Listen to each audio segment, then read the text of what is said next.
All right, I've just installed my water intake. It's not hooked up or anything, but the hole's been cut, and this thing has been installed on the bus. Let me grab my keys. Open it up, and what we've got in here. This is the air vent to help equalize the pressure in the tanks. This is my gravity fill. It's just a hole you pour water into. And then this is my pressurized fill, which can also be used to pressurize the lines in the bus when I finish plumbing it. So there we go. Now I'm going to continue on, install this shower. I'm going to install this outside shower right about here, if I can. So first step, cutting a hole. I've changed my mind about the placement of this thing. I've always thought that it would be really great to have it right by the door, but since the door opens this way, I think I like it better if the shower is all the way a ways away from that, so that we can open the door all the way and not worry about getting in the way of somebody's shower. So I'm going to cut it out really close to this thing. It'll be right under the sink in terms of where it's mounted on the inside, but I think it'll look good right there, and yeah.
Perfect.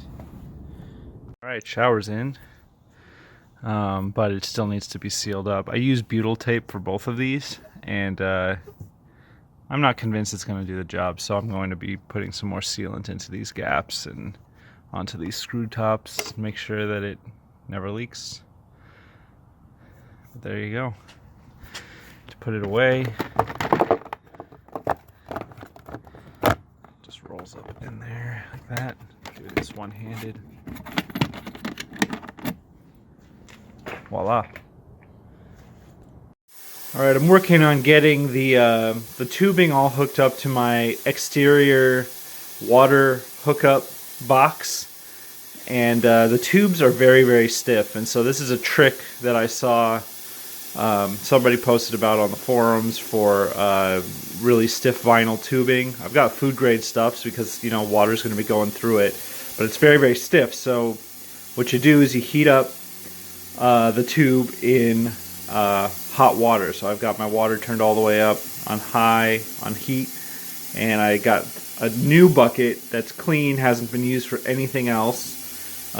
Washed it out, and I'm filling it up with hot water, and then I'm going to go take my tube and dip it in here. Well, it's already hooked up to my tank, so I'm just working on the other end of it. So this is the best way to get hot water to my tubes. And let it soak for a little while, and it will soften up, and then I can use these clamps to cinch it down onto its connection. So hopefully that works. Just gonna fill up this bucket and take it out to the bus soon. Alright, I'm inside the bus. I have connected the two fill lines, well, one fill line. This is the gravity fill line. By softening it up with that hot water. It took a little bit to wrestle it in, but it comes in, goes down. My freshwater tank is just below this, and it's all hooked up and everything.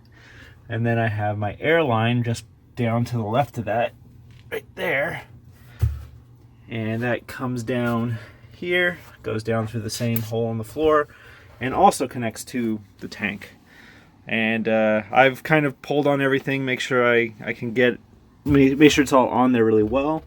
And yeah, it's looking good. So next I am moving on to the PEX fill. So this is going to be the input for my tank, my pressurized input. The idea is that you attach a pressurized hose to that attachment on the outside, and then you can fill up your tank from in here. So it will have, this valve will be used to fill the tank after I'm already hooked up. I'll have the option of using this valve. If this valve is open, it'll fill up the tank while it's pressurized. If it's closed, I can still keep the water hooked up and just use city water to run all of my appliances. So pretty excited about that. So the start is to put this valve on, and then I am going to connect the other pieces of my schematic to the outside line.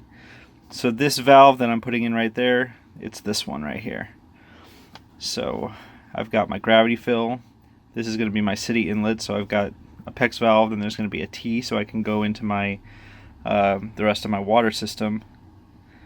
And then I need a little bit more line so that I can make the connection from that to that. Alright, this is where my hot water heater is going to go. I got to cut through a rub rail, which I'm a little nervous about, and I'm probably going to have to cut it back a bit so that everything can sit flush, but I think I can make it work.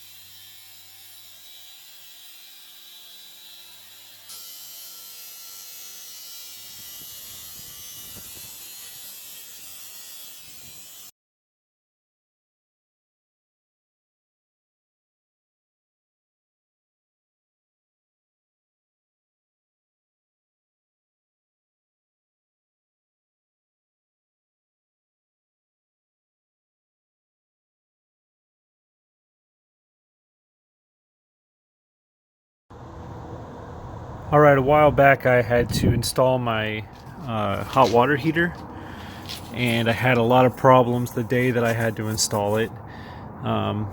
It was just a real pain in the butt to get this thing on, and I had to do a lot of extra cutting to get these brackets out of the way, the rub rails out of the way, and then I had to weather seal inside the cracks so that it wouldn't so that water wouldn't get stuck behind there. So it was an ordeal, but I managed to get this in, and it's definitely not pretty. But again, I'm going to be painting the entire exterior of the bus. I was nervous that it was going to leak, and so even though it's not necessary for you to do this, I put silicone around the outside, and because it was so cold, I was kind of panicking. I used two different kinds of silicone.